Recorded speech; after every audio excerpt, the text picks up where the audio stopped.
বাগেরহাটের এক ঐতিহ্যবাহী জায়গার নাম হচ্ছে খান জাহান আলীর মাজার। আর সেই ঐতিহ্যবাহী জায়গার ৬০ বছরের ইতিহাস ভাঙল যেন এক রাতেই। ৬০ বছর ধরে যে কুমির মাজারের পাহারাদার ছিল, অর্থাৎ ধলা পাহাড়, আজ তাকে কোথায় নেওয়া হলো? হঠাৎ করে কেন তাকে বিদায় জানানো হলো? ইতিহাস নাকি নিরাপত্তা, কোনটা বাগেরহাট প্রশাসনের কাছে বেশি জরুরি ছিল? বাগেরহাট প্রশাসন সেক্ষেত্রে বেছে নিয়েছিল নিরাপত্তা, আর সেজন্যই খান জাহান আলী মাজারের দিঘি থেকে সরিয়ে নেওয়া হয়েছে এই ঐতিহ্যবাহী কুমির, অর্থাৎ ধলা পাহাড়কে। নিশ্চয়ই আপনাদের মনে এ বিষয়ে বেশ কৌতূহল জন্মে গিয়েছে। তাহলে চলুন আর দেরি না করে শুরু করে দেওয়া যাক মূল আলোচনা।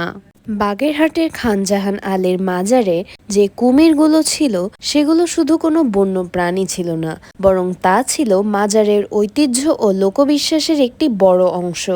স্থানীয় লোকবিশ্বাস অনুযায়ী প্রায় ৬০০ বছর আগে হযরত খান জাহান আলী দুটি কুমিরের পিঠে চড়ে সুন্দরবনের এই অঞ্চলে এসেছিলেন। এরপর থেকে মাজারের দিঘিতে পবিত্র কুমির বসবাস করছে।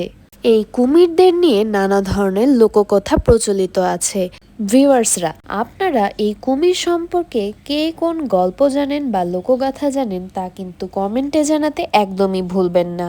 মাজারের শেষ বংশধর কুমিরটি ২০১৫ সালে মারা যাওয়ার পর ঐতিহ্য রক্ষায় পরবর্তীতে কিছু কুমির আনা হয়েছিল। এর মধ্যে শেষ নারী কুমিরটিকে সম্প্রতি সরিয়ে নেওয়া হয়েছে। গত সোমবার এই কুমির দিঘির সংরক্ষিত মহিলা ঘাট থেকে ফাতেমাকে নিয়ে যায়। পরবর্তীতে ফাতেমাকে উদ্ধারের পর মাজারে মসজিদ প্রাঙ্গণে ফাতেমার শেষ কাজ সম্পন্ন হয়। আরো জানা গিয়েছে যে ফাতেমার মা মানসিক ভারসাম্যহীন। ফাতেমার চলে যাওয়ার পর তার মা তার লাল ওড়নাটি নিয়ে নিষ্পলক বসে আছে ফাতেমার অপেক্ষায়।